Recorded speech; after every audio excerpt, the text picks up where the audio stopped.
I'm Athena from Courage Coaching. Thank you very much for tuning in. If you haven't subscribed yet, then please click on the subscribe button. I do try and make videos once a week. And if you have any special requests, so if you have a particular topic you would like me to discuss, please send in an email. And also, if you go to the About section on this channel, you will see that there are a couple of links there. One of them is to my Patreon page, and Patreon is where you can support my channel and you can support the work that I do so I can continue to make free videos with free information for all of you. So we're going to talk about the different behavior patterns that people with narcissism display in today's video.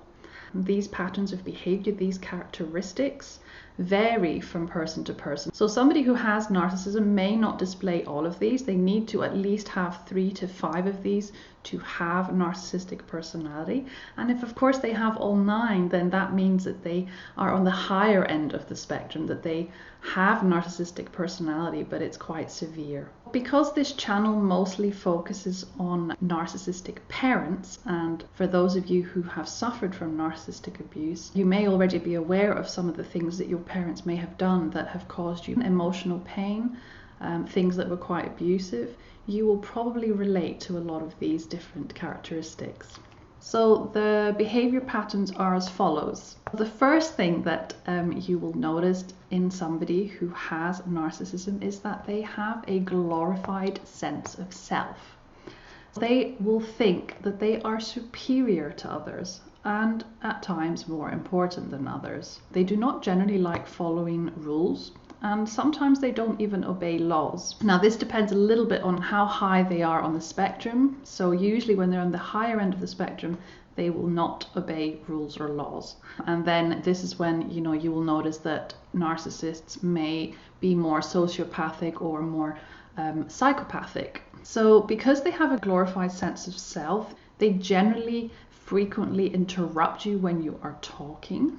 They will lie about their abilities and their knowledge because they obviously think that they are better than they really are, and they associate themselves with affluent people. So they want to have friendships with people that are successful or that are wealthy, and they enjoy showing this off. They want to be important. Now, a second behavior pattern or characteristic of somebody who has narcissism is that they are incapable of having true feelings. So usually you will see that they only display feelings of anger or sadness. They don't see or care that they are hurtful, cold, or cruel towards others.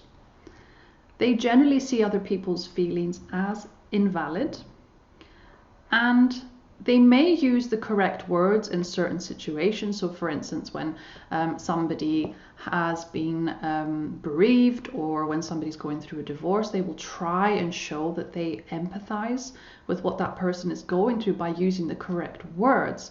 But the reality is that they don't actually have any real compassion or real empathy towards this person's situation. Now, the third characteristic or behavior pattern is that they generally tend to always have quite a negative outlook on life. They always look for problems and expect the worst to happen, and they seem to thrive around other pessimistic people. So they generally have a pessimistic attitude, and they will always bring you down if you are around them. They will try and convince you that their own bad experiences might become your own as well. So if this is a parent, for instance, they have a huge effect on their children, and if they are having a bad time, or if they don't trust somebody, they will convince their child that that is actually the case. They will want their child to be the same as them. They generally find it hard trusting other people, and again, this is something that they would influence their child into believing as well. And they cannot give to other people without expecting some sort of reciprocation. So whenever they do something for somebody, even if that is their child or their partner, there are always strings attached. A fourth behavior pattern or characteristic is that they require constant attention. They will either get angry, they will be sad, they will play the victim often, they will be hysterical, they will pretend to be something that they are not, just to get attention, especially if they see that that sort of behavior gets attention. They will turn your sadness into their sadness. So you will end up consoling them. So if you, for instance, are sitting there talking about something unfortunate that has happened to you, or that you are going through a difficult time, they will try and top that with something way worse that has just happened to them. That's what I mean. You will end up consoling them rather than them consoling you. They will complain in general situations because they want to receive special treatment. Another way for them to get attention is that some narcissists can be quite seductive. They will dress a certain way, they will act a certain way in order to get people's attention. And this is something that they will do even when they're a lot older. So age really doesn't matter in this case. They will always do things to try and prove that they are better than you are. They are very competitive, but in quite a nasty way. They always want to be on top.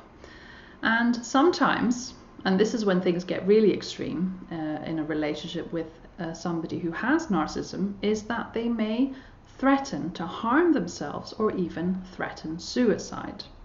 Now, sadly, a lot of manipulative, abusive individuals will do that. They will threaten that they will harm themselves if, for instance, you say that you are going to leave them, or if you tell them that you don't want a relationship with them anymore. They will play the victim and they will say, I can't live without you. What am I going to do without you? They will say, I'm going to kill myself, or I'm going to hurt myself. So they will say these things. They will use these threats as a way to stop you from leaving them, or to stop you from not talking to them again. Now, another characteristic is that they believe that other people are envious of them. So they think that people, especially of the same sex, are generally very jealous and envious of them. They do tend to minimize other people's accomplishments because they are actually the ones that are envious or jealous.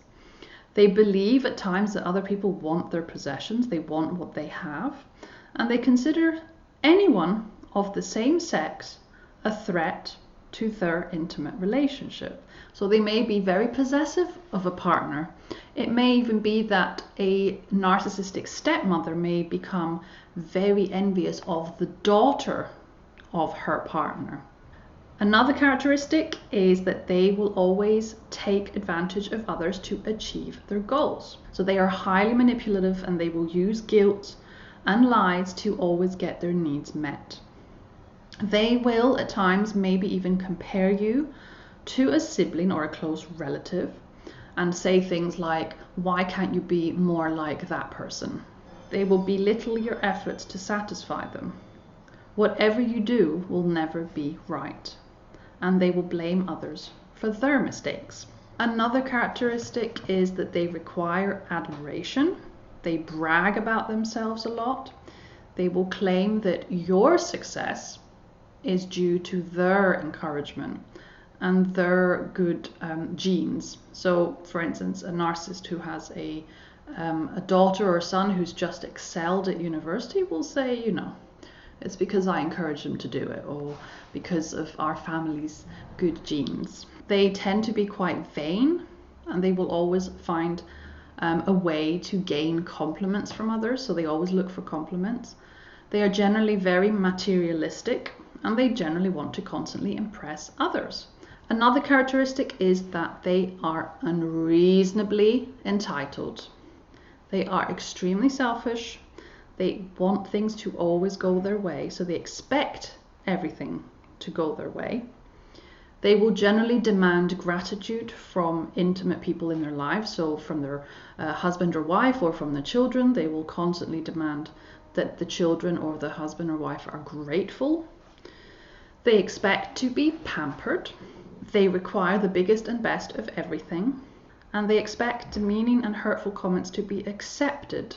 So if you have a parent who is narcissistic, they will be quite mean and quite hurtful towards you, and you will just have to put up with it because they are the parent, and the parent is always right, and whatever the parent says goes. Now, the last characteristic of a narcissistic parent and the way that they are towards their children is that the children have no individuality. So if you, as the child, has a difference in opinion, or you don't agree with them, they will be angry. They will not want you to be yourself. They will not allow you to have your own identity. They will always try and control and micromanage you, and they believe that if something happened to them, then it will happen to you. Generally, a narcissistic parent does not respect your privacy or boundaries. Narcissists generally don't respect privacy or boundaries, but especially if they are your parent, they will do the same to you. And lastly, they believe that you will fail in life unless you listen to their advice. So no matter what you do in your life, they will always have to micromanage you. They will always want to be in control. And the minute they notice that they are losing control, they will do everything they can in their power to gain that control back.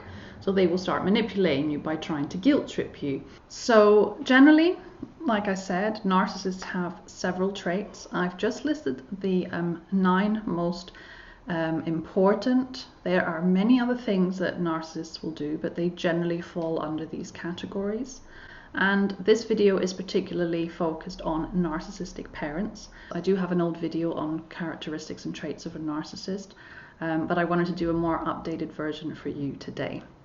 Thank you very much for watching and listening today, everybody, and I wish you a wonderful day or evening wherever you are. And I will see you in my next video. Take care. Bye bye.